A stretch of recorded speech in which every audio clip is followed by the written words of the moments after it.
Hello, everyone. Welcome to today's Ohio Business Matchmaker webinar training.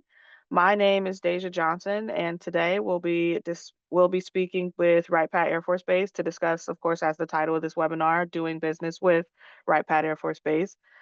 We have a lot of good information for you, and we're excited to have you join us as we continue our efforts to support small businesses navigating and succeeding in government contracting.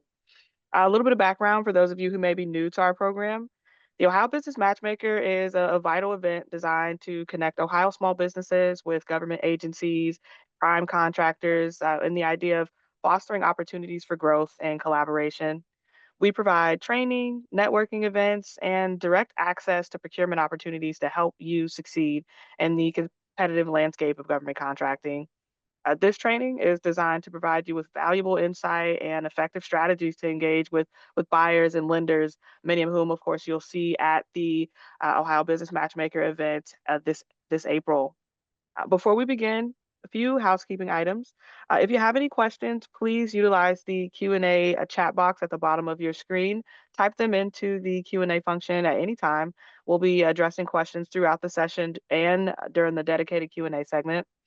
Also, just for note, a recording of this webinar and any applicable resources will be made available on the Ohio Business Matchmaker website, which is www.ohiobusinessmatchmaker.com. Traditionally, those things are uploaded within 24 hours of the session.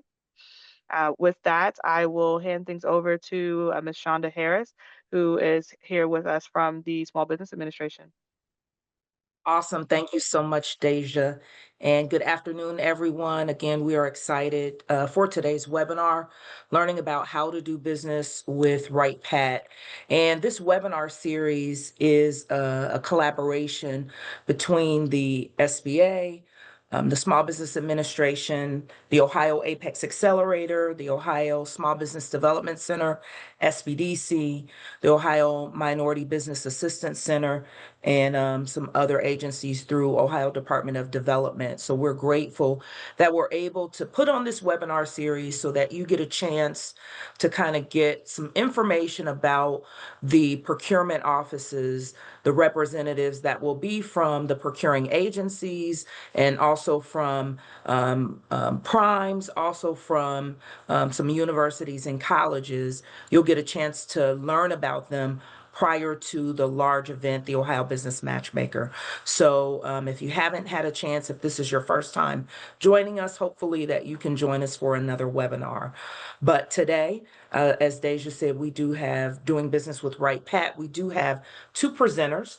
The first one will be Mr. Luke Schultz. And we're just grateful that we're able to learn about actually one of the largest employers here in Ohio, Wright Pat. But Mr. Luke Schultz serves in a dual capacity as the Director of Small Business Programs and also as at Air Force Lifecycle Management Center. And then also he serves as the Acting Director for Air Force Materiel Command. So Luke has been with Wright Pat over 20-something years, has served in different capacities. So we're grateful for his knowledge and expertise. And I'm going to turn it over to him. And again, if you do have questions, we're going to ask, if you can type those in the chat, and we will ask, Luke as he goes along with his presentation, and we'll monitor that. But Luke, you can take it from here. Okay, great. Thanks. I appreciate Shonda and Deja. Appreciate the information and all the support that you guys have given us over the years, and really looking forward to the Ohio Matchmaker at the Nutter Center.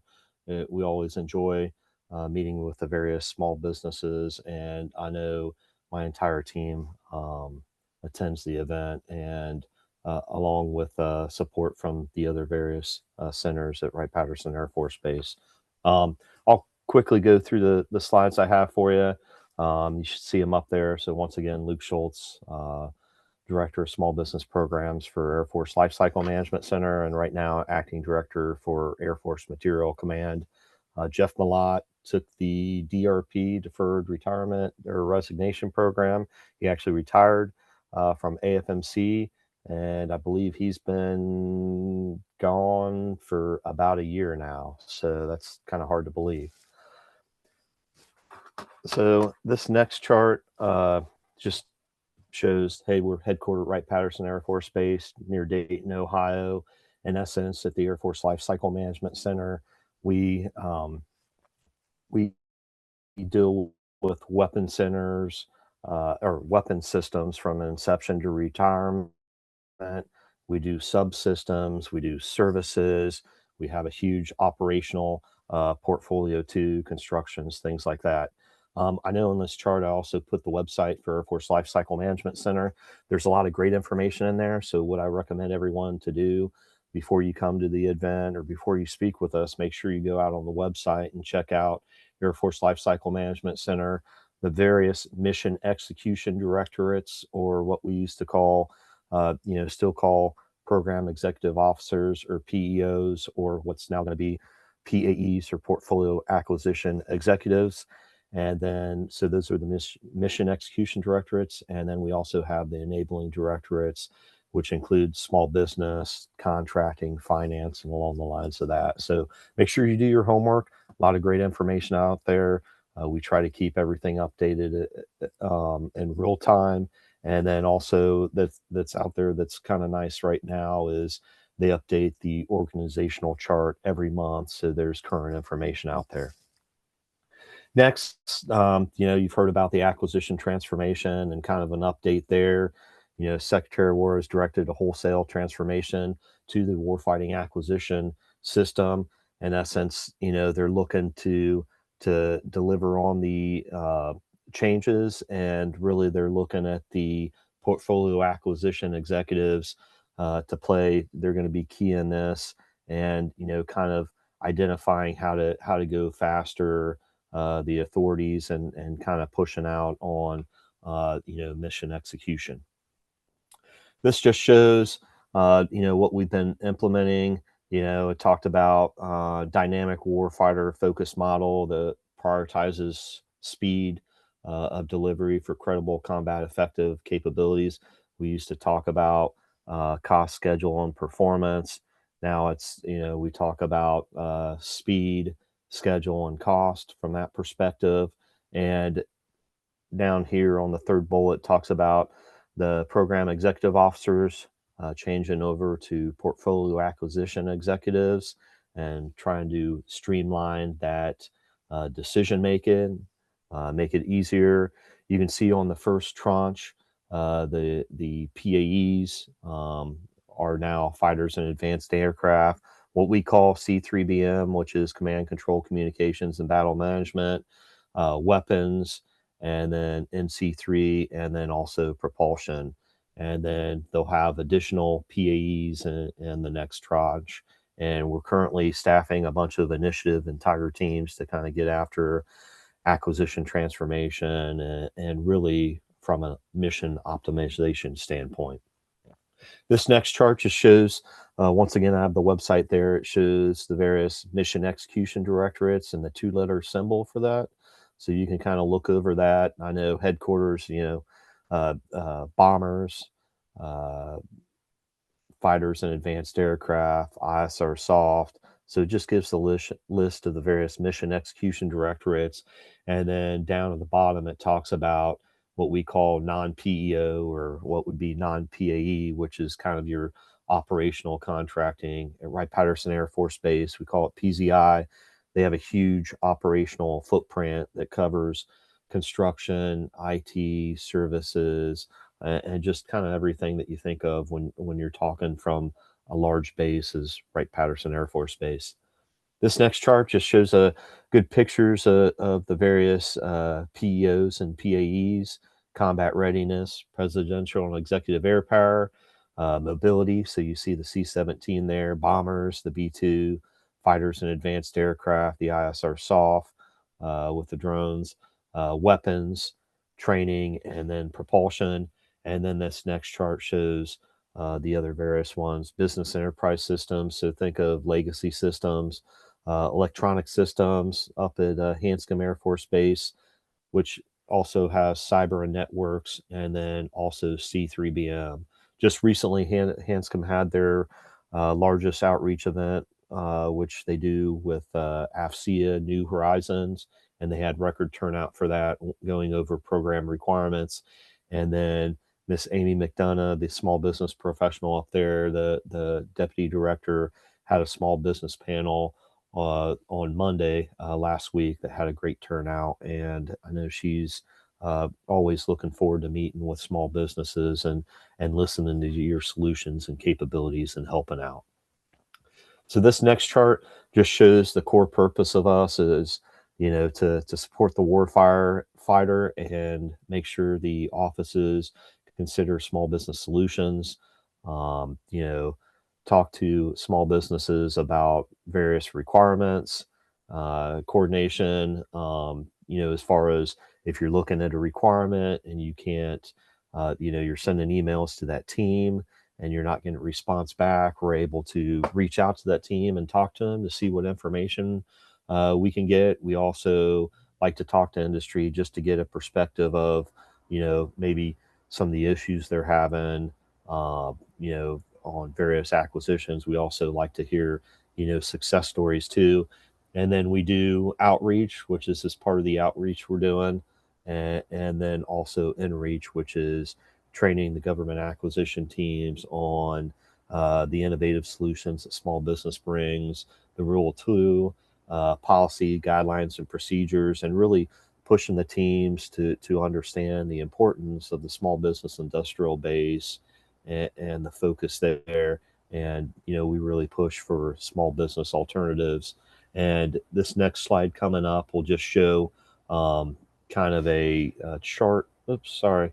For some reason, I'm not sure why this chart should be a pie chart, but it just shows that AFL-CMC accounts for 69% of AFMC's total eligible small business spend.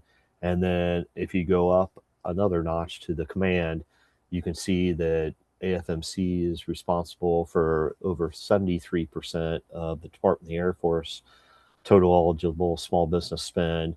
And, we had another record year in fiscal year 25 where we had $4.9 billion in spend, which accounted for over 46% of AFMC's small business dollars and small business obligations across AFMC. At the command, we had a record year too at coming in at $10.7 billion. So just had a really strong fiscal year 25, followed up by strong results in fiscal year 24. And then the pie chart would just show, which you guys will get, just show kind of the breakout of the other various centers under Air Force Materiel Command, which includes the research labs, which Brian McChilton will talk about, the Sustainment Center, the Test Center, the Nuclear Weapons Center, and Installation Mission Support Center. This next chart just shows over the years from 2017, the small business spend. We have to snap the chalk line for this. Usually we do it, we go by fiscal years. So the fiscal year ends at the end of September, start a new fiscal year in October. And usually we snap that chalk line, usually around the December timeframe, just to make sure there's not much variance in the numbers that we're seeing. But you can see, record spend. Like I usually round it up and say $5 billion, but we really had a strong year last year. This just shows doing business with the Air Force Lifecycle Management Center. Make sure you obtain the unique or UEI, unique entity identifier. You can get that free of charge. Also, make sure you understand how to navigate through the System for Award Management, or what we call SAM.gov. You can see contracting opportunities out there and search for various opportunities, search for spend, get additional information. That's pretty much our go-to spot as far as where we put acquisitions and opportunities that are out there. And really, that last bullet, think of not only prime opportunities, but also think about subcontracting opportunities.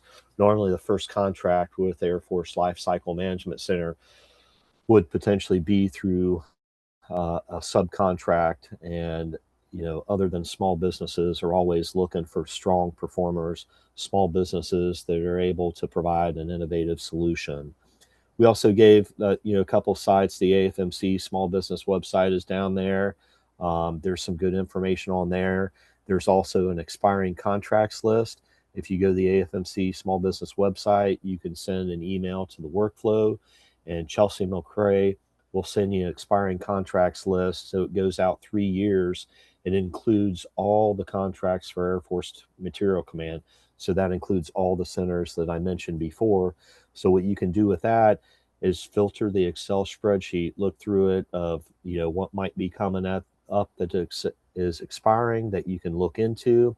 It also gives you information that you can kind of understand. Really you want to look at how we buy things, from an Air Force Life Cycle Management Center, whether or not we use like a General Services Administration, like a GSA schedule, if we have an IDIQ, an indefinite delivery, indefinite quantity contract, if we do purchase orders, if we do a regular C-type contract, if we do government purchase cards. So, but there's just a lot of information out there. And then also included above the AFMC website is the SAF-SB's website that has additional information out there that covers the Department of the Air Force. This next chart, make sure pointers for small business, make sure you respond to sources sought, requests for information, and draft RFPs. By doing that, you're giving us vital information to provide to the teams that enables your small business office to fight for potentially setting aside for small business, carving out parts of the acquisition, making sure there's a small business pool on an IDIQ. It also helps, if for some reason we can't set it aside or we reserve it for small business, it enables us to look, okay, what else can we do? We can increase and look at subcontracting goals. So we utilize all that information that you guys provide and the sources sought, requests for information, and the draft RFPs. And really it's key that we respond to that. I know we've talked with the various program teams and trying to continue to get the message across that, hey, understand it takes time to fill out requests for information, to provide all this. Please make the questionnaires, the information concise and to the point. And really, you want to make sure you fill this out and get involved early in the acquisition process. Like we tell the teams, we don't want to know when your acquisition's coming up. We really want to be involved in the early stages of it when you're conceptually looking at, hey, what's my requirement? How am I looking to buy it? So, but I'd just like to thank all of you that respond to the request for information, sources sought, and draft RFPs, because I know it takes quite a bit of time, but thank you for putting the time in there. And, for some reason, you're not getting responses from a program team. There's times when they can't talk to the industrial base due to source selection procedures or where they're at in the acquisition process. But it's always good to, if you're having issues, to reach out to us to see if we can help you out. Pointers, already talked about the first bullet. The next one, make sure your information and the system for award management, or SAM, is accurate and complete.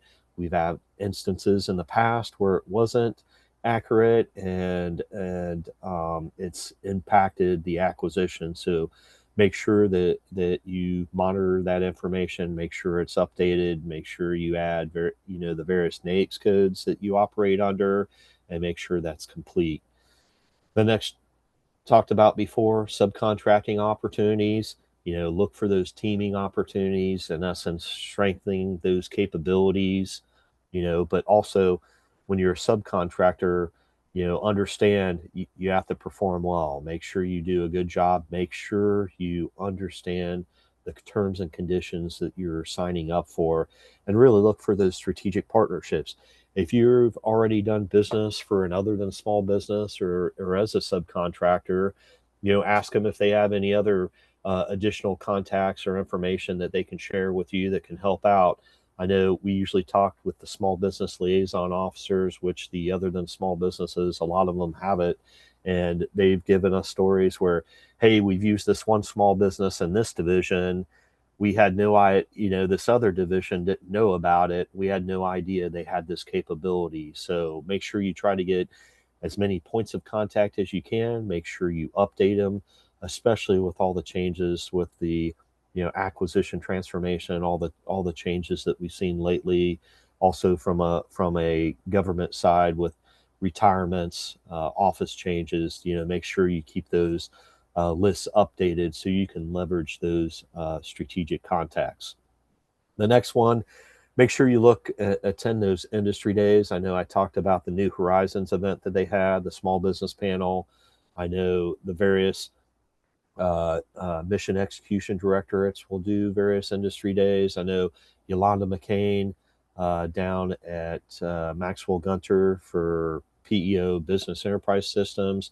She does a lot of vendor events. They have also they attend the Department of the Air Force IT and Cyber Power Conference, and she has other events that are great. Our biggest event from a lifecycle management center standpoint is our lifecycle industry days. Last year, unfortunately, we had to cancel it. I was really looking forward to it. I know every year we get great support amongst the small business directors, and I know Brian's very active and helps us out and really makes it uh, the event to go through. And we're glad that Brian and his team has supported along with the other small business directors. But that's going to be the week of July 27th. So I call it the Power Pack Week because Brian, I imagine we'll talk about the research labs, AFRLs, right dialogue with industry. So ours is Life Cycle Industry Days is the 27th, 28th, and 29th. And I believe the right dialogue with industry is the 29th, 30th, and 31st. So we call it the Power Pack Week, and it's a lot of great information. Looking at key senior leaders giving updates on acquisition requirements, about potential opportunities, change. I know this year we're going to expand what we're going to call a small business alley. So we're going to have various AFMC small business directors to include the Space Force. I believe Department of the Air Force Small Business is going to be there. We're going to have the Small Business Administration. We're going to have other than small businesses. So there's small business liaison officers there. We're going to call it, I believe, Small Business Alley. So really, we're trying to get all these resources for you within one area so that you can network with. Also, you're given the opportunity to schedule one-on-ones with the small business directors and the other than small businesses. But really, we're looking at this area to provide you a group of people that are here to help you out, to provide you information. Apex accelerators are going to be there. Like I said before, the Small Business Administration will be there. I think we just got a commitment from GSA. They're going to have their small business person there. So we're trying to bring as many resources and people in that can help you out and can give you the necessary information that you need. They're also going to have, I believe, it's called Acquisition Alley. So they'll have opportunities if you want to have a vendor booth. They're also going to have the program teams there to talk about requirements. So it's really going to be a great event, and it's really an event to focus on making those strategic partnerships, networking. But please really look into this event. It's really well run, and it's going to be held at the Dayton Convention Center. If you go to the Air Force Lifecycle Management Small Business website, if you just Google that, we have information on Lifecycle Industry Days on our website. Next one, consult with your Small Business Administration Procurement Center representative. They're always willing to help out and give you resources. Apex accelerators are key too. I know our local one, Billy Grill, he gives great information on opportunities. They also can plug you in not only from a federal standpoint, but also a state or county or local, and they're just a wealth of information. And I know Billy's always like to share information on how to effectively search for opportunities on sam.gov. He has some tricks and trades from that. The next bullet down there talked about contracting opportunities, sam.gov, the Air Force Small Business website, our Small Business Office website, and then also AFMC with the expiring contracts list. The next one, make sure you pay close attention to the rules of federal government contracting, what we're requesting for if you're proposing, and then with all the various changes that are going on, especially now, it seems like every day there's something new or policy or guidance up there that we're trying to keep updated on. So, and then make sure you take the time to submit proposals and quotes that are well prepared. Please understand when the due date is and how they want the information submitted. In the past, I've had issues where um, proposals were turned in late, they couldn't take them. So really look into understand when the turn in time is, where you have to send the information, and if you have any issues, please reach out to the program office. And if there's anything that we can help you out, please let us know. These next slide is just going to be kind of a data. This gives, the NAICS codes. This shows the top 25 NAICS codes. This shows by total obligation. So you can kind of see aircraft manufacturing, other aircraft parts, services, ammunitions, engineering services. So that kind of goes through the list for Air Force Lifecycle Management of where the total spend is for fiscal year 25. Then this next one shows by small business. So that other included other than small business, and then also small business, and then combined, just showing the spend. This just shows the total small business spend, and you can see the heavily used NAICS codes, the top 25 for Air Force Lifecycle Management Center. This next chart just shows the other than small businesses. Talked about the NAICS codes for them, and think of subcontracting opportunities. We're really working closely with the Small Business Administration to increase subcontracting goals. I know it's really been a focus with the SBA and with our program teams to increase those subcontracting opportunities to help out small business. This next chart just shows obligation by, in essence, state, in essence, principal place of performance. And this is, so this shows in order of small business obligations. This shows Ohio, and then you got Massachusetts, Virginia, Alabama, Texas, California, Florida, Oklahoma, Maryland, and then Colorado down there. So you can kind of see how that's set up. And once again, that's in order by that second column, the small business column. I've been kind of hammering on other than small business, subcontracting opportunities. So this is the list of I think it's the top 15 other than small businesses that do business with Air Force Lifecycle Management Center. You can see Boeing Company, Lockheed Martin, Raytheon, Sierra Nevada, and Northrop Grumman. So you can see the list up here. So that quite a few of those companies are scheduled to be at Life Cycle Industry Days and are bringing their small business liaison officers with them to help make those connections. So this just shows you the list of those top businesses from a spend standpoint for Air Force Lifecycle Management. So really look at, okay, I can reach out to this company, to their small business liaison officer. I can get a contact there. Hey, I'm doing business within this division. Are there other divisions that I can do business with? And understand, once you get in the door with one of the other than small business, especially one of the major defense contractors, understand, you meet those requirements, then it makes it a little bit easier to get in the door with some of the other, because they can see, oh, you have past performance with one of my competitors. You have the necessary requirements. You've fulfilled, the requirements and the terms and conditions. So really look over that list and reach out to those small business liaison officers.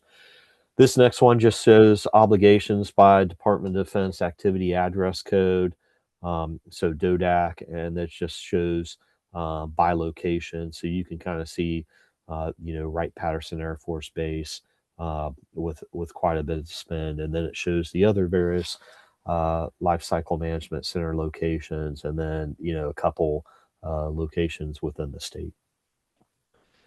This shows the Department of Defense, the DODAX for AFL-CMC by base. If you want to look for requirements that are on sam.gov, you can search by NAICS, you can search by key terms, you can search by DODAX. So this just shows the current DODAC list that we use for the various locations for Air Force Lifecycle Management Center to help you out. This next chart just shows some opportunities. I know we talk about artificial intelligence, machine learning, automation, robotics, that virtual reality, simulation. So this is just kind of a list of some of the opportunities that are out there. Our engineering, professional, administrative, support services, that's EPAS. That's a big opportunity from a services standpoint that's on Oasis Plus. But you can kind of see some of the opportunities at a high level there. If you're thinking from an IT perspective, um, uh, Business Enterprise Systems, they do a really good job of pulling together. It's in the middle of the chart, in that middle column, the fifth one down, which is the Smart Guide.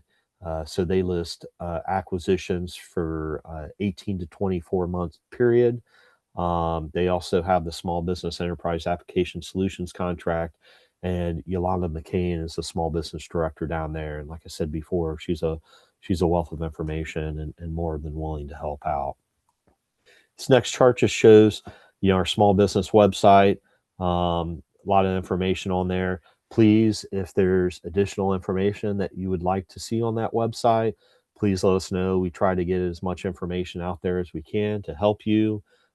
We have email addresses for the various small business professionals, and then also links for the other small business offices. And we like to put, our outreach events on that site too. So make sure you look over that and hit that equal sign up on the left-hand column on that side, or what they call the hamburger sign, and really look through the information that we put out there and how to connect with those mission execution directorates. This Luke, next chart, yes, we do have a question. yes, Joshua has said he was an unlimited PCO at AFL-CMC and accepted the DRP in order to yep, build an acquisition management software. And he's spoken to SBA, Apex, accelerators, among others, trying to get his program that he's developed viewed by leadership without any success. And just wanted to know, could you assist in getting him with an audience with the right person in leadership? yeah, I can help him with that. I know. I think Josh was at the Defense Innovation Network group, I believe. So yeah. Whatever we can do to help out on that, sure. Okay. Okay. And then the next chart. So this just shows the various Air Force Lifecycle Management Center small business offices, the various small business professionals, headquartered at Wright Patterson Air Force Base. So I have my team here along with the various mission execution directorates that they cover: Kendra Ephraim, Jen Gallagher, Kevin Parks, and then Kelly Stamper. And then we have part-time small business professionals at Heath, Ohio. It's about hour and a half, 2 hours away. Frank and then Mike are up there. They cover at Metcal, so they do precision measuring instruments, metrology. They're very helpful. I talked before about Hanscom Air Force Base uh, up in Massachusetts. They have electronic systems, cyber networks, C3BM. Amy McDonough is up there. Then as you work down, you can see down in Alabama, Maxwell Gunter, Yolanda McCain for PO Bess. And then down further, Eglin Air Force Base, we have Tina Mercer. She covers Lifecycle Management Center. And then we have a strategic center level agreement with the Test Center, Nuclear Weapons Center, and Research Labs. So she helps out with acquisitions down there. Then we also have Z Norris in Texas at Lackland. She covers the crypto division there. And then with that center level agreements that we have, at the various location at Hill, Tinker, and Robbins. Air Force Sustainment Center covers those acquisitions, and they have small business professionals.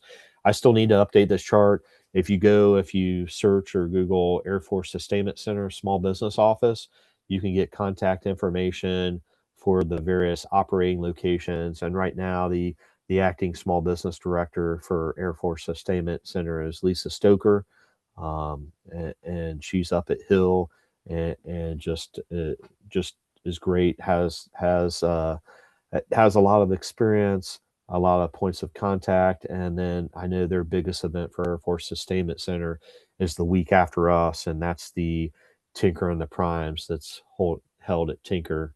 So that's a really good event if you're thinking, hey, I'd like to support Sustainment Center. So it's a really good event there too.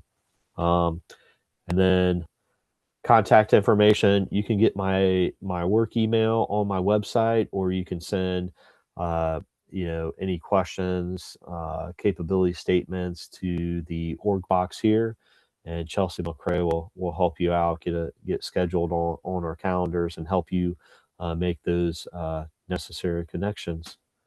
um, and that's I think, yeah, that's all I have. Any other questions or any other information that you'd like me to share?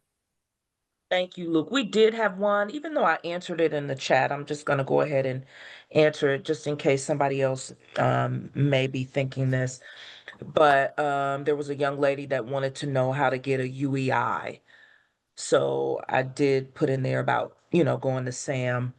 But if you want to chime in, and I can also add, but if somebody were interested in they're new to doing business with the government, Oh, you okay. know. Yeah, you definitely need that that's a unique code to do business with the government. Yes, and that UEI, as Luke had mentioned, he was kind of going through the steps. If you want to reach out to your local Apex Accelerator, they can definitely assist with that. And that UEI is kind of like a social security number for your business. And so when you go through the SAM registration, the vendor registration, which you can do for free, you should be issued that and also a cage code. But the Apex accelerators are great resources to help you to do that. And depending on where you're located, I know we mentioned Billy Grill, who's down in the Dayton area. Depending where you are, there's an Apex accelerator that's closest to you. If you just want to, the person that sent that, if you want to put where you live, your county in the chat, and I can send you to your local Apex accelerator. There may be another question that came Yeah, up. I know the Apex accelerators are great at helping out, and I know Yes. before UEI, I think it was what the Duns, and It was a but yeah, dunce. I know. Yep. Yeah, yeah, yeah. So we have that, but yeah, it's I really recommend the Apex accelerators because they're able to kind of get you moving, and they're usually a wealth of information. I know Billy's schedule is Absolutely. always packed, so It I mean is. he can talk to you about, just like you guys talk about CMMC, talk about other USA Spin. So yeah, they're a wealth of information, and really a great resource. Yeah. Joshua just asked, can you put that email address for that box back up on the screen, Luke, that you had toward the end? Yes, let me share. Okay. And then L, I will. Okay.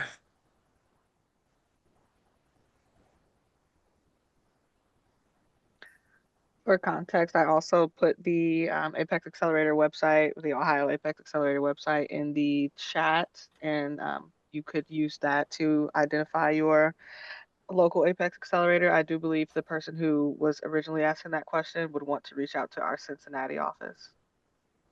Okay. That's done. Thank you, Deja. Okay. Are there any additional questions?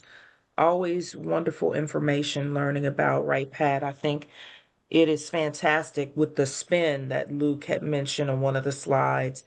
I think AFMC 2025 had 10.7 billion. and AFL-CMC had 4.9 billion for small business. So what a great way, if you're looking to do business with the government, what a great way for you to, if you're able to connect with Wright Pat as a, not just as a prime, but also as a sub.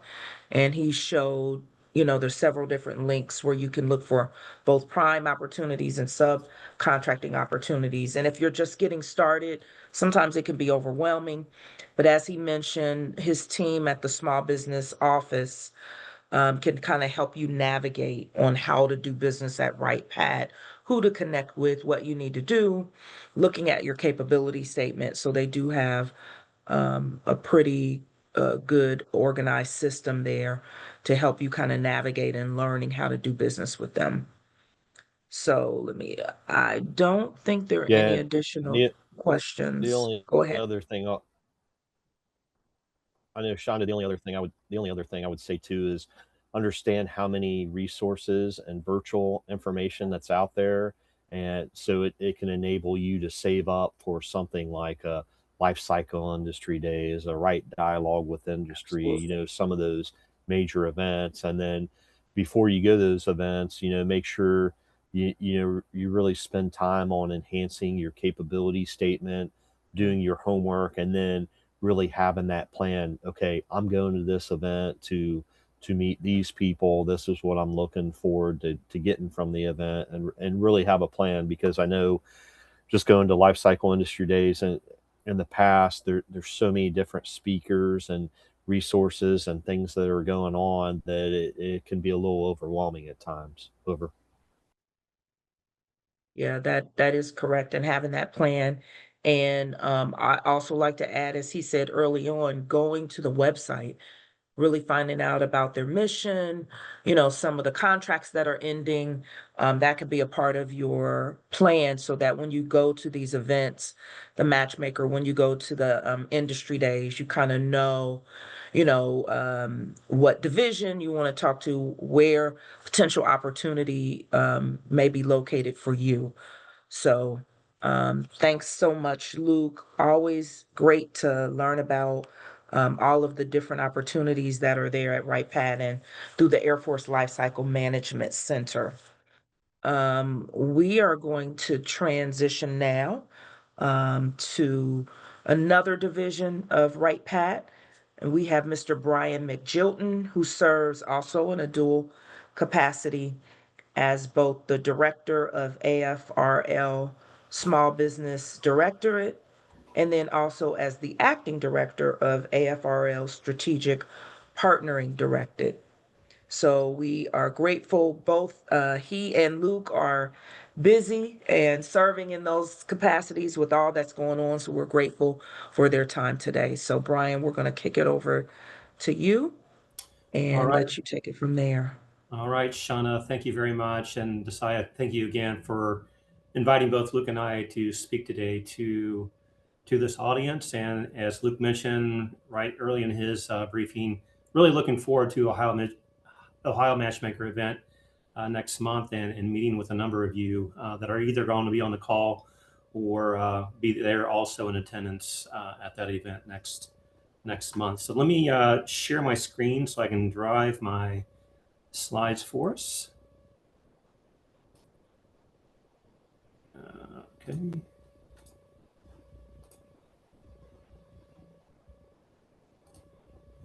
All right, let me try this again.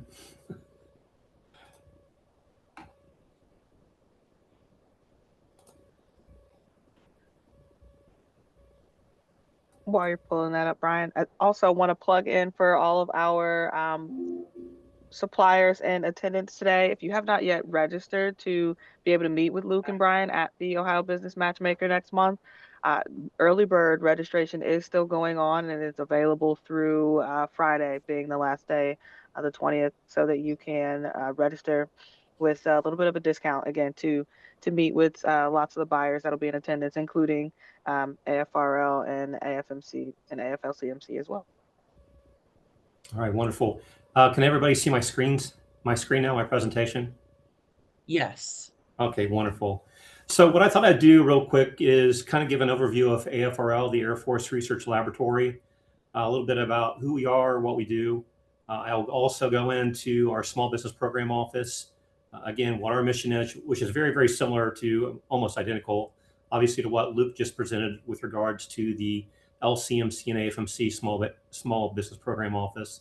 I'll get into some of our metrics, and then the big piece is really looking at the opportunity space, right? The different tools, the different resources, the different events, and the current and open acquisitions that we currently have today, that I believe a lot of the folks that are interested in conducting R&D with AFRL, providing services, or even in some areas, maybe some products to AFRL as well. So we'll get into that towards the end of the presentation. Please stop me along the way as I'm in this presentation if there's any questions. You've got me the rest of this time. So real quickly, AFRL by the numbers. So this is just a quick high-level snippet of AFRL, the workforce. Again, we are comprised of around 6,300 military and government civilians. 3 out of 5 of those government civilians are scientists and engineers, as you would expect. AFRL being the only laboratory supporting the DAF that is supporting both air, space, as well as cyber needs for the whole DAF enterprise. And with that, we have a high workforce that is really skilled and very competent in the science and engineering discipline areas. Around 70% of our government S&Es have a master's degree or higher. 36% of those are at the PhD level. Our annual budget, it fluctuates, but on an annual basis, normally it's around $4.5 to $4.7 billion. Again, that is research and development funding. And I'll get a little bit into that later in the presentation with regards to where is the small business obligations at within that $4.5 billion. It's quite surprising. Over here on the right-hand side, much like what Luke showed, where there is presence with the Small Business Program Office, this is where we actually have AFRL presence both across the United States as well as internationally. So we both have a domestic presence spanning across the United States, as you see here, as well as in 3 other countries. That is London, England, Tokyo, Japan, and Santiago, Chile. So that gives us both the global engagement that we need to draw on the discovery of new science and turning that new science into potentially a technology that services a gap or a challenge that we have in evolving or future Air Force challenges or Space Force challenges. So again, that's just kind of a little bit of a snapshot of where we're at and what our workforce is comprised of. And as you expect, with us being a heavy in research and development, we cover a vast array of different technology mission focus areas. As I mentioned before, our big mission statement is, we are responsible for the discovery, development, and delivery of high impact S&T, science and technology, to our warfighting requirements. And it all starts off with our basic research work that we do out of our Office of Basic Research in Washington, D.C. And that's where we really heavily leverage the universities, both domestically here within the United States, as well as internationally, identifying science that is evolving, maturing in different areas that might be conducive to a military gap or a technology need that we have in the future. And then as we take that science and then want to elaborate on that science into a technology capability area, this is where it gets into more of the technical discipline areas of AFRL. And I'm not going to talk about our technical directors because we're kind of going through a reoptimization currently today with AFRL. And so how we're structured is going to be looking differently. But a lot of these technology areas that you see here listed on this slide are still going to be the same technology areas that we are moving towards in the future. We're just maybe doing it in a little bit more optimized approach. So again, covering the spanses of human performance. I'm going to leave this slide up here for a little bit so you guys can read through these areas. I'm not going to cover these in great detail, but looking at human performance, how can we equip the warfighter to behave with greater resiliency, adaptability, which is very conducive to the current demands we have within our warfighting structure, with the demands we have with international support as well as our domestic support for preserving our national security. We have information sciences, which are out in Rome, New York. So this is where we do an awful lot of maybe cyber computing, networking, artificial intelligence, autonomy type work, even quantum research work as it relates to stronger computing security mechanisms within our communications and our computing demands. We have a materials and manufacturing director here at Wright Patterson Air Force Base, which is looking what are the next advanced materials that we need to better equip our capabilities, both the airframes, the space frames, even to the cyber levels of making sure we have the right materials that are able to withstand the high demands that we have with regards to very cold operating environments, as well as high temp environments also, especially as you think about a lot of our space systems as they're coming through the atmosphere, dealing with high heat, high intensity heat, preserving the computing mechanisms as well as the structural mechanisms. Is always looking at how do we maintain and build stronger, more resilient materials. And as you think about the evolution of materials, it's also about the manufacturability of those materials. So not only are we able to make those materials, but how can we scale for effect? Obviously, we've seen historically with a lot of the offshoring and the crippling effects that offshoring can have on our U.S. economy as well as our military. We're looking more and more of how do we bring that onshore and how do we best equip and support our manufacturing environments to help us produce those materials that are needed for those future capabilities and gaps that we have. And then going into sensors, looking at anything that emits and collects information and data and how we do the fusing of that data to help us make better informed decisions, both from a deterrence and an aggressive nature.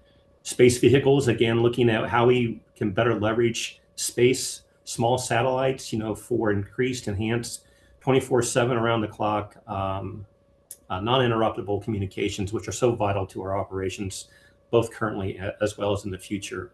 We have a munitions director down at Eglin Air Force Base in Florida, which is also looking at the next conventional weaponry that we need to equip our aircraft with to protect and deter, as well as directed energy, which is out in our Albuquerque, New Mexico location. Again, this is looking at how do we leverage high intensity laser to reduce effect, both from a deterrence and from an aggressive perspective if need be. And then last, we have our aerospace systems, which is looking at the advancements of new engines, new types of fuel mechanisms, airframes, and the evolution of the next airborne capabilities that we're going to be producing in the future for our Air Force, as in some cases, as well as our Space Force needs as well. So along with a lot of the work that we're doing for Air Force, a lot of this is conducive to what we're doing in support of space as well. So this again is looking at some of that bridge work they're doing between both the Air and Space Force requirements realms and how we are evolving science and technology internally within AFRL to support both our Air Force as well as our Space Force needs. And so again, these are just some examples of those capabilities that we have been very impactful in supporting our Space Force and space technology workforce with. As Luke mentioned, we are one of the centers underneath AFMC. This again is just kind of a very high level overview of our small business MAGCOM and POCs. So again, I know Luke already provided his information out there, but this is also showcasing again some of the other POCs, the other directors that we have at our centers. We work very, very well together.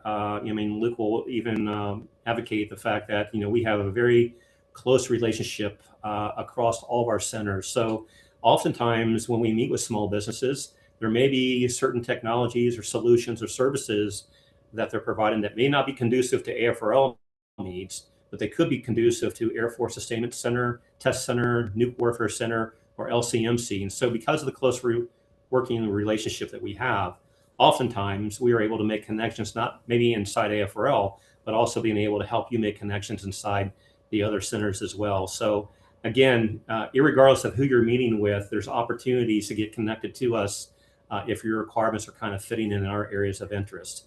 And lastly, also, if you're interested in finding other small business point of contacts at the slide, or at that bang box that I have provided below, going out to our SAF-SB website that provides you an ability to kind of scan a map and identify where we might have small business professionals that are more local to support your needs.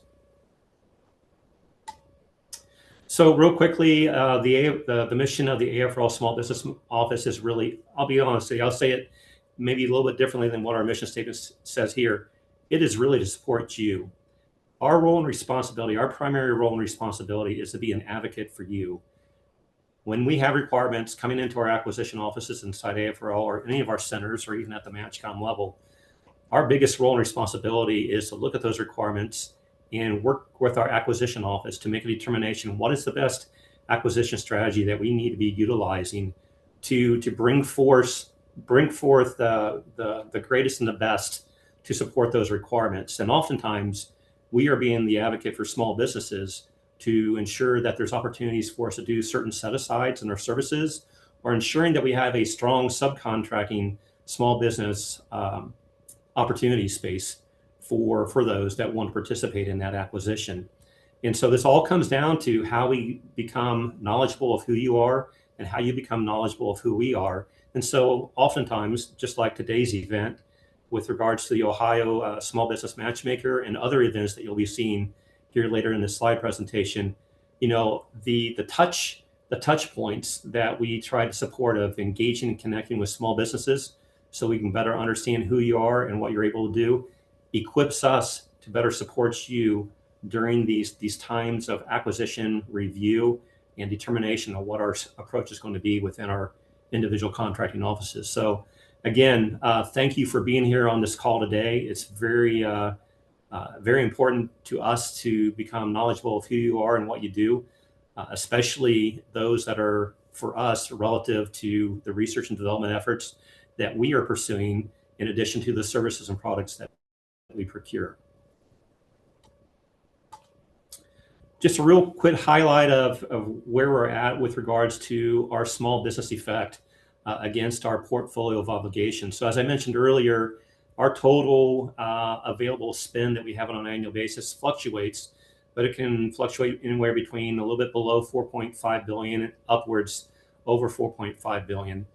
And what I'm trying to showcase here on this slide is, if you look at the light blue, that is the Air Force Sitter program. And so that is part of AFRL, and part of our small business spend dollars, or our obligations that we get accounted for, is the apportionment that SBIR and Sitter awards to that portfolio of funding.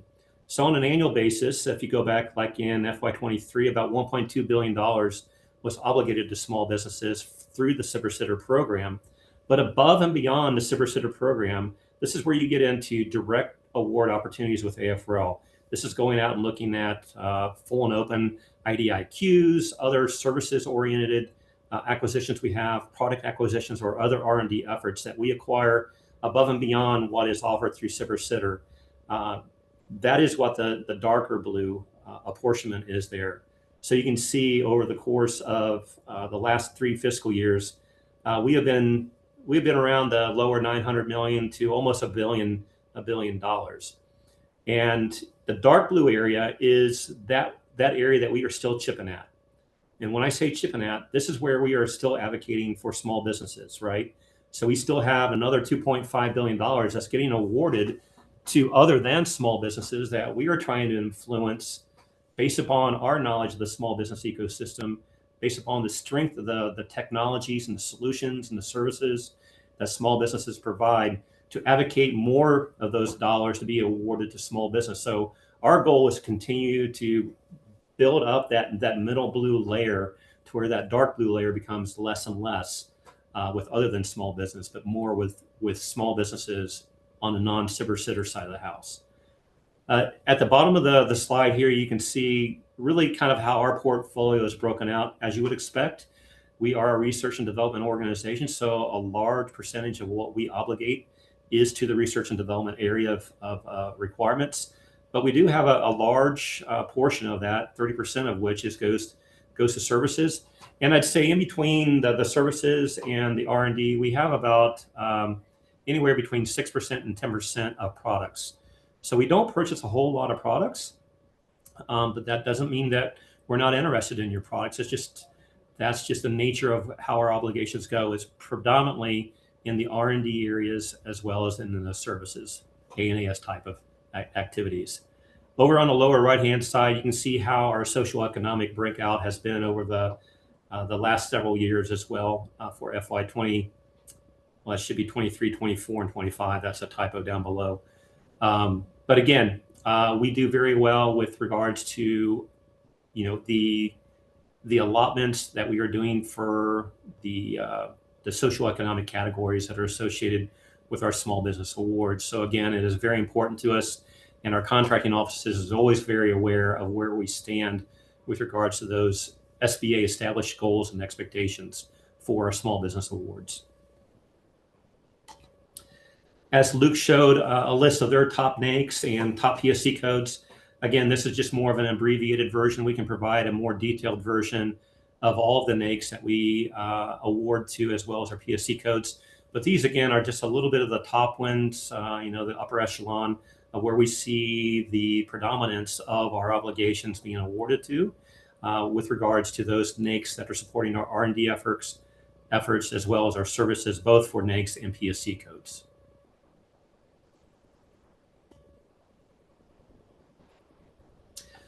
All right, this is the part that I love. This is our opportunities to engage tools and resources that we are providing partly out of the AFRL Small Business Program Office and other offices that you already are probably aware of. Much like as Luke was showcasing with regards to their website, we have built a new version of our website, which is provided here at that link on this slide. It is still a growing evolution of our website. We had to transition from a .com back to a .mil, and then from that .mil create another .com underneath another environment, another umbrella. And so we've still got some tweaking to do on it, but it has a lot of helpful information out there. I'd say one of the biggest things that I'll get to here in a minute is the business and industry guide that we just published out there a little bit over a month ago. But if you have an opportunity, go out to the small business website. It is really built to equip small business, irregardless of where you're at in your walk. You could be a brand new small business. I think I heard somebody on the chat earlier that's brand new. They don't have their established codes yet. But again, it kind of walks you through the process of how to just get started working with AFRL. And quite honestly, working with AFRL is almost like working with any other Air Force organization. So it's very agnostic with regards to who you want to work with. But again, we've built that out on our AFRL website. Also out on that website is a number of collider events. And so we produce in the neighborhood of around 12 collider events per year. And I believe right now we have a little bit close to 30 collider events that have been recorded. And these are specifically designed to help small businesses become more familiar with maybe acquisition processes, the financing process, opportunities, how to get better connected, how to engage, maybe some other helpful tips on how to better prepare your company with its first engagement with AFRL or other Air Force organizations. So this was really a collaborative effort, not only with AFRL, but also with LCMC, AFMC, and some of our other centers. So we all kind of grouped together to help produce these collider events, and they are now posted out there on our small business website. One of the most exciting things, or two of the most exciting things I'd like to share with you today is we just launched our Ascend training program. Again, this is advancing small business competitiveness through engagement and development. One of the things we have found, and if I was to reference back to one of the previous slides that I was highlighting the different colors of blue with regards to our obligations, that middle layer of blue, that we're trying to continually increase into that dark blue area, what we're finding is a number of small businesses that are trying to compete for direct awards, meaning become a prime contractor with AFRL, have been struggling. And some of those struggles may be just because of lack of information. Maybe they're not following the guidelines that are prescribed in the request for proposal. There could be other complications they're having based upon how they're building their proposal or how they're engaging, connecting, or getting their information. So Ascend program is specifically built for those small businesses that have been attempting to seek prime award opportunities with AFRL, but haven't been successful. And again, this is free to any small business. You can sign up here at this link and you can be considered for one of our future cohorts. We just completed cohort 1 and 2 as of last month, and we just launched yesterday our cohorts 3 and 4 that will be going through the end of April. And so we're trying to do anywhere between 20 to 25 companies every several months. And so we'd love to have you sign up and participate in Ascend and get your feedback to see how helpful this information was. This was a collaborative effort between our contracting offices, those that receive your proposals, those that have made determinations that your proposal was either really good or was maybe okay, or in some cases was weak and wasn't able to make it through. But a lot of it is looking at capturing lessons learned and providing that feedback to our small businesses that are participating through this program. So we're really hoping that this is going to better equip and help you become more proficient and successful in your pursuit of achieving a prime award contract with AFRL. And again, this is a training program that is evolving. So again, looking for your feedback as you participate in it. Anything that we can do to make this more impactful and supportive of you is what we're here to do. The next big thing that I want to talk about is big. It's the Business and Industry Guide. This is a guide that is downloadable. You can go out to our website and download it. It is a reference guide for you to become more familiarized with AFRL, who we are, what we do, where we're located. It will tell you information about our Small Business Program Office. A lot of the information you see here in the slides. It will also give you a lot of how-tos and where we're going to be with regards to events and other information that is going to be able to help you search sam.gov for different opportunities that are being solicited or being offered out of our different acquisition sites inside AFRL. So it is something that we were able to take with us to the Air Force Association Warfare Symposium. Matter of fact, we had just published it 2 days prior to that event. We had copies of it there at the event, and we received a lot of just positive feedback from the small businesses and even large businesses. So this is not specifically just for small businesses. This is both for large and small, better understanding who we are and how to engage and work with AFRL. So I would encourage you, again, you can go directly out to that link, or you can go out to our website to download a copy. But again, would love to get your feedback on a big. Is there other information that you'd be looking for that we could incorporate into the big? We are going to be updating this probably semi-annually to keep the information as current as we possibly can, because it does have forecasted opportunities in it. So obviously we want to make sure that the forecasted opportunities that are presented in the Business Industry Guide are valid and obviously current. Most everybody here on the call should be very aware of sam.gov and grants.gov, but again, that's another way of getting engaged and working with AFRL. At the end of this slide presentation, I'm going to have a list. I'm not going to go through everything in detail, but I do have a list of all the BAAs, the broad area announcements, that we have produced from a research and development perspective. Those are available for you to peruse, to link to get more information into the areas that AFRL is looking to engage with small businesses, from a research and development perspective, technology solution perspective. So I'd encourage you to go out there and look at those opportunities as well. Many of you probably have been familiar with AFWorks and the SIPR program. I believe I have not heard today. I have not seen any emails. It is currently in an unauthorized status.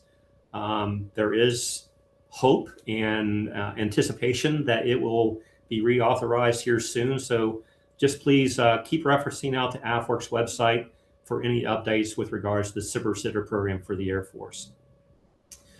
With, I think, many of you being here for this Ohio Business Matchmaker event today, I would expect many of you are also Ohio residents, your companies. And so I wanted to bring you aware, if you're not aware, of the Ohio Federal Research Network. If you're looking for a great opportunity to connect not only with AFRL, but with other federal partners in the state of Ohio and that would be NASIC, our intelligence center that we have here at Wright Patterson Air Force Base, NASA Glenn, which is up in the Cleveland area, and we also have a Naval Institute that's here at Wright Patterson Air Force Base called the Naval Aerospace Medical Research Unit, Dayton, NAMRU. And they work very cohesively with our 711th Human Performance Wing here as part of AFRL. Those federal partners that I mentioned, NASIC, NAMRU, AFRL, and NASA, all collectively get together on a biannual basis, and we collaborate on areas of technology interest that we want to solicit through the Ohio Federal Research Network program, to where Ohio-based universities and Ohio-based small businesses can partner and work directly with AFRL or whoever the federal partner is that generated that need. The money that's issued out through OFRN is paid out of the Ohio Office of Higher Education. So it is not federal dollars, it is Ohio-based grant dollars that gets distributed to the university, and those small businesses that are partnering with that university get their apportionment of that award dollar to now work on a project directly with AFRL, with NASIC, with NASA, or with NAMRU, or in some cases, it's a combination of us all. And so it's a great opportunity for you not only to build your network up with universities and how to potentially leverage them for future SBIR opportunities, how to maybe partner with other small businesses that are in like areas. But I'd say most importantly, it's a great opportunity for you to engage directly with technical POCs inside the laboratories to better understand the technology areas that they're trying to mature and accelerate in support of their customer requirements. And again, you know, that step, that foot in the door just leads to so many other opportunities that you're going to be able to have with regards to your business planning and also looking at future opportunities for you to engage with AFRL, not only to respond to, but in some cases, maybe influencing, right? Because some of the interactions that we have seen through the Ohio Federal Research Network has led to a SBIR opportunity with AFRL, or has led to a SBIR opportunity with AFRL, or has led to a BAA award to that small business with AFRL. So again, I think a foot in the door is one of the best things that we can do to help small businesses get connected and get engaged. And it opens up a world of opportunities through a number of the other mechanisms that we have. And lastly, I want to just talk real quickly about the Air Force Mentor Protege program. That is not an AFRL program. It's not an AFMC program. It is an Air Force program. And through that program, if you are interested, again, in looking at becoming a prime contractor to work with any of the Air Force organizations, it's an opportunity for you to be partnered with a mentor that's been there and done that has gone through the struggles and the successes of being a small business that has become a prime contractor for that Air Force organization. And they help mentor you through that process so that through the end of the Air Force Mentor Protege program, you are theoretically ready to take on your own prime opportunity. And so again, I'd encourage you to look at these opportunities, these programs, certainly get plugged in to the information that I have here on this slide. I really believe a number of these things are going to be helpful to your business planning, but more importantly, helpful to you to better become informed, knowledgeable, and looking at ways to get engaged and connected. So to further on that, putting my other hat on as acting strategic partnering director, we have some other mechanisms that are not funded mechanisms, but are collaborative partnering opportunities.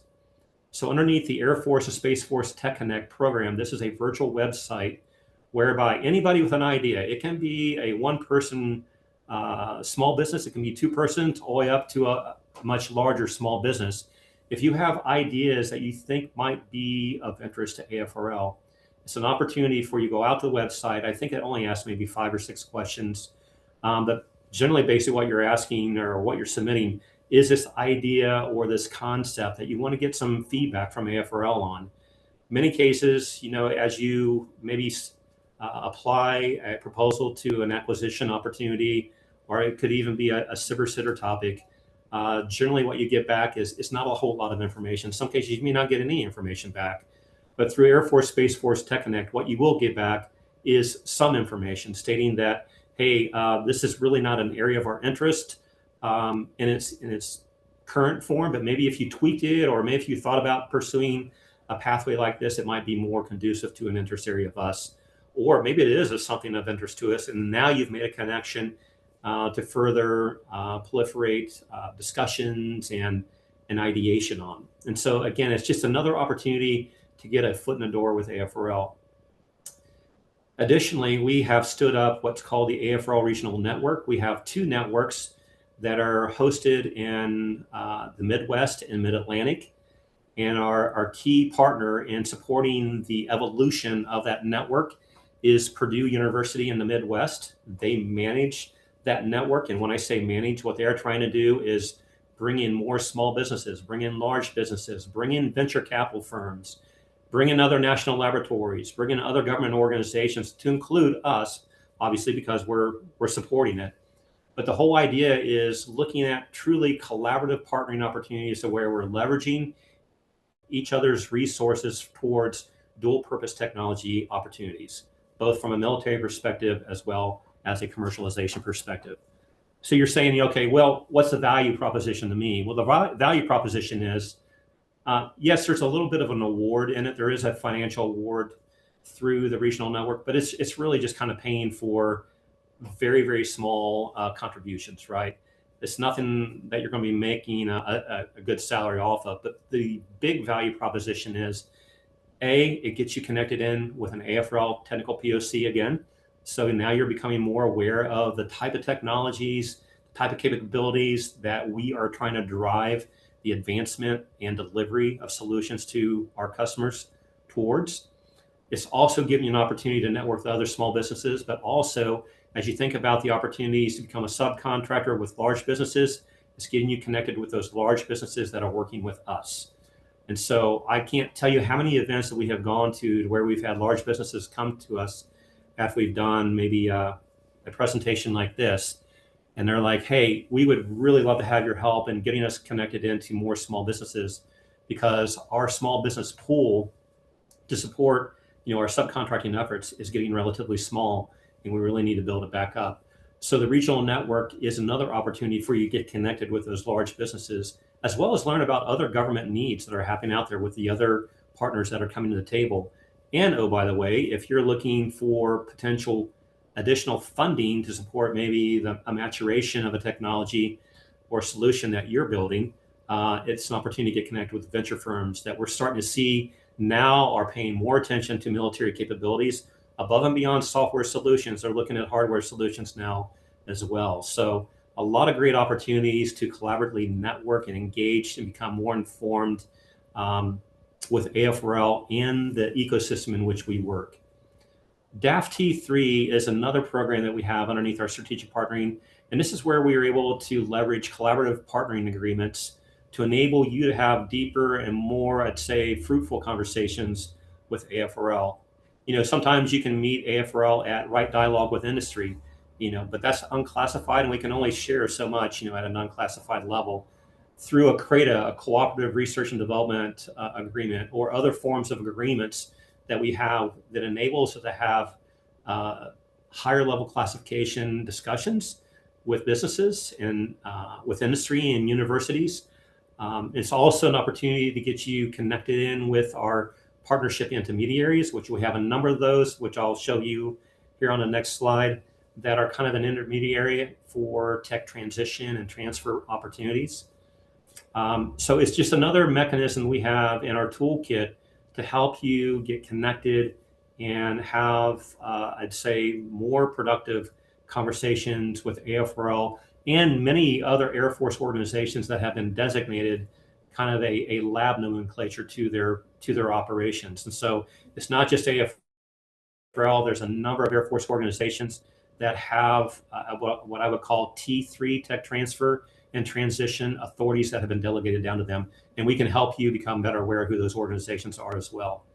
And lastly, I have Defense Innovation Marketplace out there. That is really for our industry R&D program, whereby industry can invest a certain amount of their profit into the maturation of technologies. And if it is in line with maybe an Air Force need, AFRL need, that could be something that they could receive a little bit of funding back for their investment, but also could open up opportunities for a tech transition of that technology into AFRL or into one of our Air Force customers. I mentioned with T3, we have what we call partnership intermediaries. This is a list of some of the partnership intermediaries that we have that are working very closely with AFRL. So irregardless of whether you're in Ohio or you're in other areas across the United States, these are really key institutes to get kind of connected into, because their mission is to really understand where AFRL is going from a technology perspective, and they are keeping their ears on the track, so to speak, to better understand what are universities doing out there, what is large business, what is small business doing out there that might be producing research or solutions or technologies that are conducive to AFRL need areas. And so again, it's not only that, but it's also looking at, we develop a lot of intellectual property inside AFRL, and we patent a large number of our intellectual property as well for licensing purposes. And so this is another opportunity that our PIAs have in engaging with industry. If you're looking at maybe licensing some of our IP, it is another way to get connected in with AFRL, because that IP has a AFRL technical POC that is aligned to it.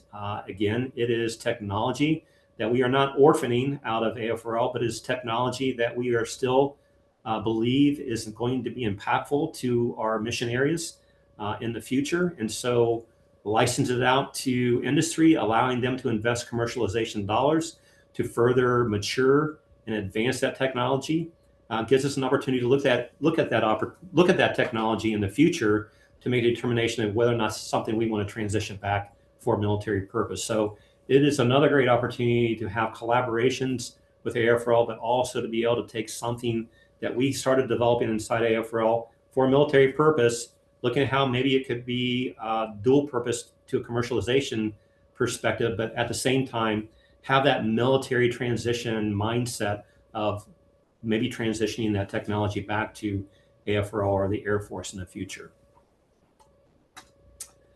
Some of the events of where we will be in FY26. So this is kind of a list of them. I didn't put all the dates up here because I'll be honest with you, some of the dates have been really fluctuating based upon the fact that a lot of our government organizations have been underneath a continuing resolution. So we were waiting for funding to come in. Obviously, I don't know if Luke mentioned it or not, but we had government shutdown back in at the beginning of this fiscal year for us. So it's kind of pushed things around a little bit. But again, these are places that we are committed to being at. And so we'd love if there's opportunity for you to attend any of these, please get signed up, and we look forward to meeting you there as well.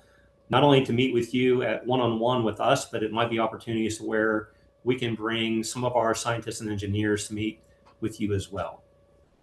Brian, Yes. we did have a question, and I thought they were asking about the matchmaker, but it was actually the industry days. So can you give a little more description about what people can expect?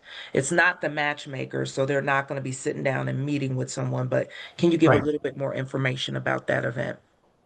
Yeah, these are kind of new for AFRL. So our commander is very driven in wanting to engage with industry more proactively from a research and development perspective.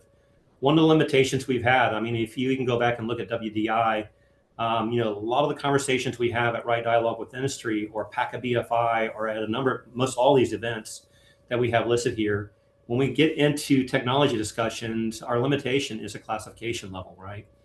And so these AFR industry days are now being developed. We are looking to hold these probably maybe one every quarter, to where they're going to be at higher classification levels. And the benefit of that is that those industry partners that are out there that are wanting to work with us from a research and development perspective are able to come to these industry days and have a deeper understanding of specifically the technology areas or the challenge space that we are trying to solve with our industry partners. And so again, we will be soliciting these out on sam.gov. So that's why I have sam.gov listed there. We have one coming up in May. I think it's May 3rd. So that should already be out there on sam.gov. And there's a registration that folks would have to go through in order to reserve a seat for that opportunity. But we'll be hosting a number of these throughout the next upcoming years. And so again, it's a great way to gain a deeper understanding of the technology solution space that we are looking to advance and deliver for our Air Force customers at higher classification levels. Any other questions on these? No, I don't see any other questions about those things. Okay, great. Lastly, I mean, my recommendations are very much a mirror image of what Luke was saying. A lot of helpful hints that both Luke and I have shared on our charts. I will be making these charts available to you all, so I'll figure it out with Isaiah on how we get these out to you. But please just leverage the tips that we have out there. If you're interested in the Ascend program, get registered for it. I'd love to see you in the Ascend program. The other opportunities that we have to get connected, whether it's through our regional networks, whether it's through Tech Connect, whether it's through just getting information from our BIG, or a number of the other things that we showcased, please leverage those. And we are always looking at how can we better support you all in becoming a provider to us in the future, because that's what our job is, ensure that we are continuing to build and maintain a strong small business industry base for our future research needs. You know, again, as Luke mentioned, it's really about you taking time and doing your research, better understanding not only who we are, what we need, but where do you really align? Because that's going to be your selling point when it comes time to speak with us or to submit your capability statement that would maybe be crafted to a certain capability gap that we are seeking to fulfill. So again, taking any opportunity you can to educate yourself, your team, with regards to who we are, what our need space areas are. And a lot of that is just going to be, you know, researching a lot of information we make available out on the public websites, but also going to the different events and engaging, connecting, and asking a lot of questions at those. Luke mentioned, you know, having a strong capability statement. I second that. That is one of the biggest things that we utilize for our market research. Something else that I didn't put here on the slide that I need you all to be aware of, though, is when you register with sam.gov as you register with the SBA as a small business, one of the things I think it's an option to select, many people do select it, is do you want your information put into the SBA Small Business Search capability tool? This is an online tool that we, small business professionals, as well as our contracting offices, reference quite highly when it comes time to looking at our acquisition strategies. So determining, is there enough small businesses out there? Are there right kinds of small businesses out there that could address the type of requirements we're trying to acquire? I would encourage you to go out to that site to look at your profile information, because quite honestly, we look at a lot of those and they're incomplete, or they lack descriptions, they lack their capability statements, maybe they lack their small business certifications. So it is a very helpful resource for you that should be updated on an annual basis, but it is highly utilized by our small business professionals in our acquisition offices. So again, I can provide a link to that also. But if you just go out and you look for SBA Small Business Search, you'll find the tool out there. And I believe if you're registered as a small business through the SBA, you should be able to get into that to look at your profile, whether it's blank right now, maybe it doesn't exist, but if it does exist, please make sure to review your information and update it as necessary. And lastly, here on the Bing Box, I just want to make sure everybody's aware that, you know, Luke and I, maybe directors, we've got a lot of staff that are, I don't want to say a lot of staff. We have staff, not a lot of staff. We have staff across U.S. That is really here to work with you guys. No business is too small to engage with us. So whether you're a one-person small business or a rather large small business, please utilize us. We are here to support you.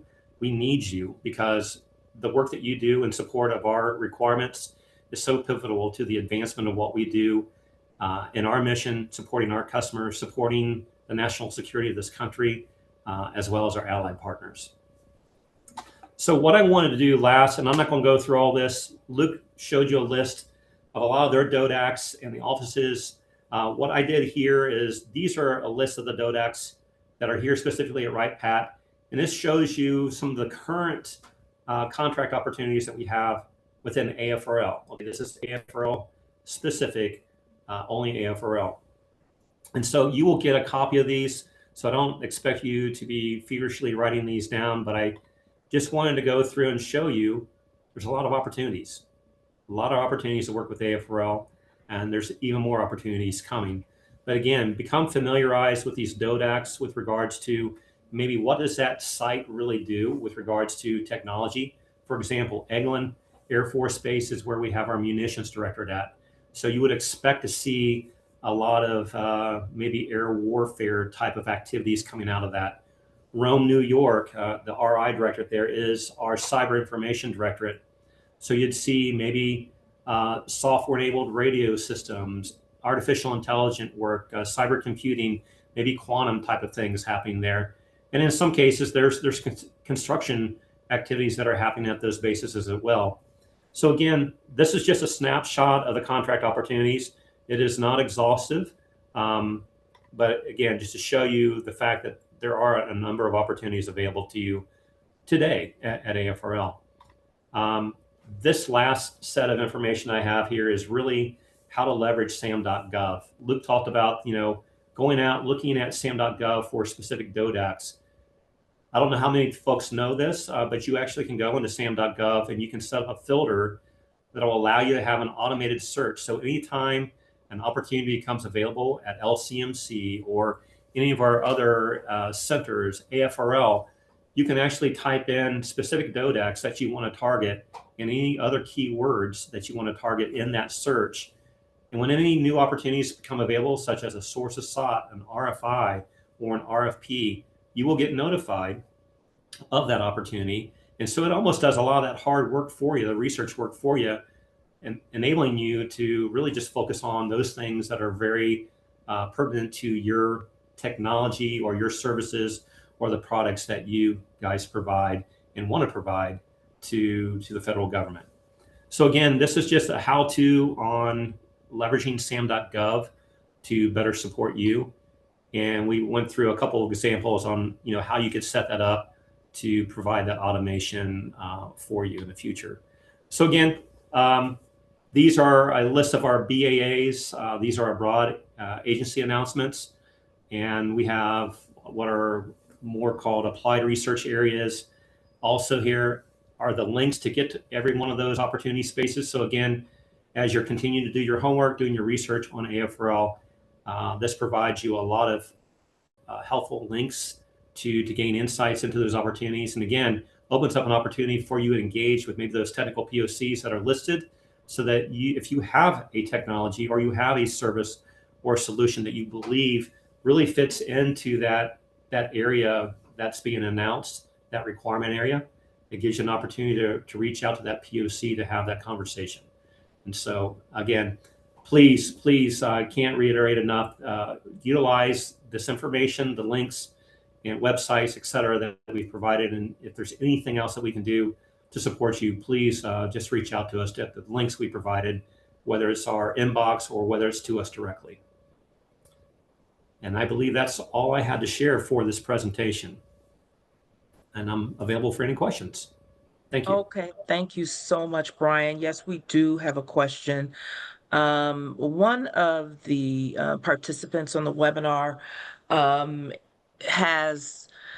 they provide products like furniture for facilities. And so just wanted to know, would that be something that one of the divisions at Wright Pat, someone would purchase? Yes. So we have currently today within AFRL, we have probably, I think, five sites that are responsible for procuring furniture, some of the infrastructure for those respective offices. So specifically with AFRL, I can get you folks connected in with those offices. I would say at a larger Air Force level, this is where Luke could probably chime in as well. We have an office called IMSC, which is based out of San Antonio, Texas, but we also have a portion of that organization here at Wright Patterson Air Force Base. And again, as you think about infrastructure, services, that may be an area that they procure as well. Luke, would you agree with that? Yeah, I would definitely agree with that. Installation mission support. PZI would normally do that from a furniture standpoint, so operational for Wright Patterson Air Force Base. Yeah. Any other questions? And so probably with that and connecting with those divisions, probably working with the small business office would probably be the best way to connect with the appropriate points of contact. And then also helping, working with the Apex Accelerator counselor to help also navigating that. Yes, I would agree. Yeah, Okay. absolutely. Okay, Yes. great. Are there any other, let me look because it's popped up looking in two different places, the chat. And I just wanted to mention when Brian was referencing the SBA small business search, I did put the link for that in the chat. Oh, So thank you. as he was referencing, when you do register in SAM, it does, if you are small, based on the information you put in there for your gross receipts over a 5-year average, or if you're an industry that's based on your number of employees, then it will come up. If you're small, your information will be transferred to the SBA small business search. And as Brian said, you do have the ability to make your profile public. And I have noticed that some people don't. So I would recommend, as Brian said, that you definitely want to make your information public so that organizations like his, contracting officers, small business specialists, cores can look at your profile to see what you offer, to see your core competencies, to see your certifications. Also, you can put a link to both your capability statement and a link to your website. You do have to do some additional things on the site in order to do that. But again, you can work with your Apex counselor to get that set up. You can also put in keywords so that people can see what type of services that you offer, and other industry certifications. I think there is another question, again, just to several people have asked, but the slides and the link to the recording will be posted on the Ohio Business Matchmaker website. If you go to the website and at the top, there's a link for webinars. If you click on that, it'll offer you the entire list of webinars, and underneath, you'll be able to access the link for both the recording and the slides. And typically it'll take a day or two in order to get those posted. So today is Wednesday. Maybe check on Friday for this recording or check back on Monday. All of the other, this is our third webinar that we've done. We've been doing these every Wednesday since the beginning of March. You should be able to find the other webinars on the site. And Shonda and Saya, I have an update on the presentation I gave today, so I'll get that over to you. The one I sent the other day is outdated, so I'll get this one over to you to share with everybody. Okay, great. Let's see. We do have someone that sent in a question. Brian, do you ever use small businesses to create your literature or advertisements or even brochures? So with an AFRL, and I believe this is probably similar across the Air Force, we have a public affairs office that is responsible for creating a lot of the media, both internal and external, both physical media as well as the virtual media. With that, there are contracting services that are required to help support them in in that in that mission support. So the answer the answer to the question is really yes, yes it is, and that's generally going to be in the services realm that we'd be requiring that support.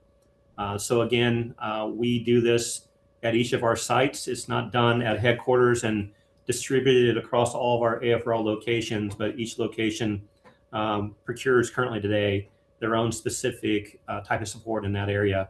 So again, looking at the DODAX for each of our sites that we award contracts, that'd be a great place to start looking. But we can certainly get you connected in with PA, our PA office. We meet with them on a monthly basis to better understand what are their evolving needs, what are those contracts that are getting ready to be renewed, where small businesses have an opportunity to compete. So we can obviously get you guys connected into that as well. Thank you. And one of the things I love, I think in both your presentation and Luke's, where it lists the top NAICS codes that you purchase from small businesses, and then also the spend for each of those NAICS codes. So definitely working again with the small business offices so that you can identify the appropriate division at Wright Pat that will purchase your either products or services. I think that is it on the Q&A. Are there any other questions? Let me check the chat. I think those are all of the questions.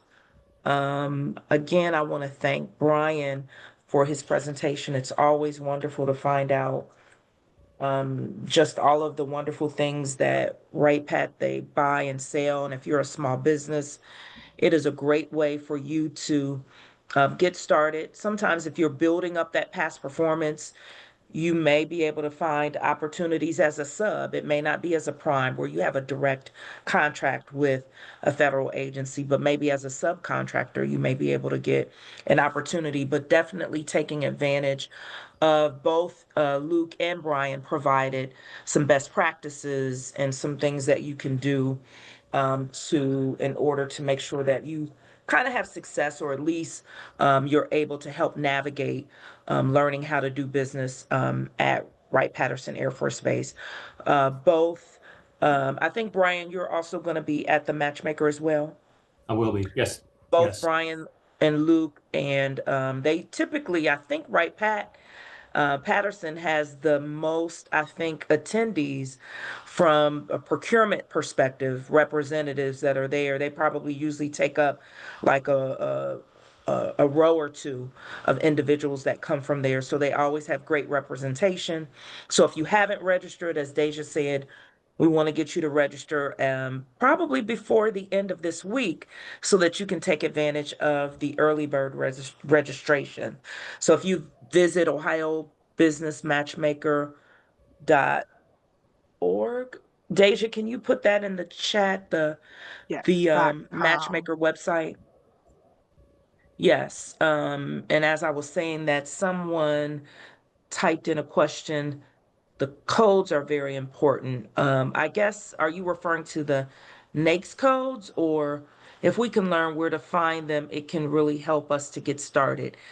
The person that typed this question, are you referring to the NAICS codes? If you could be more specific, what type of codes that you're referring to, and then they can help answer that. And while you're typing that, Deja's going to put in the chat the Ohio Business Matchmaker website where you can go and register, not just for the matchmaker, but also for the next webinars. Okay, I have codes for categorizing my business type. Are you referring to NAICS codes, the North American Industry Classification codes that identify your products or services? Or are you talking about PSC codes or FSC codes? product service codes or federal supply class? As it relates to all the different code types that you just mentioned, Shauna, the webinar that we had last week actually might be very helpful, where we talked about how to use some of those federal government contracting marketing strategies to include identifying the NAICS codes and setting yourself up for success to utilize those properly. So that recording from last week could certainly help this person asking the question, as well as the next week's webinar, Preparing for Success via Subcontracting and Utilizing RFPs, RFIs, and Sources Sought. That could Great. also be very helpful. And then certainly your Apex Accelerator counselor can walk you through some of the applicable codes for you. You know, one of the Absolutely. things that I've seen through a number of times that we've met with small businesses is sometimes they may go through the NAICS list and find, oh, there's that one code that's me, right? Understand also to really go through all the codes to see which codes really align to you, because some cases, the work that you're doing might align to a NAICS code that we're wanting to procure. But if you don't have that list, obviously we're not going to find you or see you. So don't limit yourself, or don't think you need to be limited to one, but all those that are really alignable to you, would recommend using for sure. Great, yes. And you could work with your Apex Accelerator to find those additional codes. You'll definitely have your primary code, which where the majority of your revenue is coming from, but you could also have secondary, tertiary codes. But you do, as Brian said, you do want to list all of them, because that may be an opportunity where an agency is buying from one of those secondary codes that you have. So Apex Accelerators can assist you with that. Also, if you're familiar with, you get the codes from, what is the name? It just slipped my mind. You get the codes from, uh, where do you get NAICS codes from? It just slipped my mind. Um, uh, uh, uh, Um, It is what agency? Census.gov.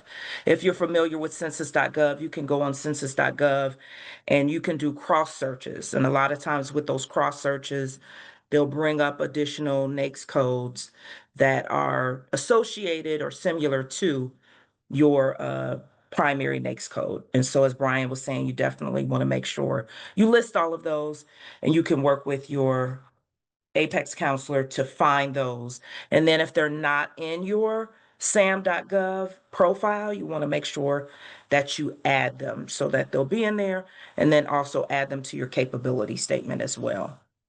Are there any additional questions? Okay. Yeah, you didn't realize that there were so many codes. I think I have the codes. Thank you. Okay, great. But you may just want to just double check with an Apex counselor, just to make sure you have all of the appropriate ones for your business. I think that is it. Again, thank you so much, Brian and Luke. Wealth of information and knowledge. And I love that they'll both be at the Ohio Business Matchmaker next month, April 22nd, April 23rd. You do have the website. If you haven't registered, take advantage of the early bird registration, which ends this Friday, and go ahead and get signed up. And then also, we'd welcome you to participate in our next webinars. Next week, March 25th at 10 a.m., we do have Preparing for Success in Government Contracting, and then learning how to respond to RFPs, RFIs, and sources sought notifications. And then at 1 o'clock, we have Doing Business with the Ohio National Guard and the Defense Finance Accounting Service, DFAS, at 1 o'clock. So definitely sign up for those. And also, if you're in July, the industry days with Wright Patterson Air Force Base, you want to go ahead and register for that as well. Again, thank everybody for their time. And this information will be on the website probably in 1 to 2 days. So check on Friday or Monday for the presentation and for the link to the recording. We appreciate you joining us, and we hope that we'll see you at the Matchmaker in April down in Dayton at Wright State University. Everybody have a great day, and hopefully you'll join us next week as well. Thank you. Thank you.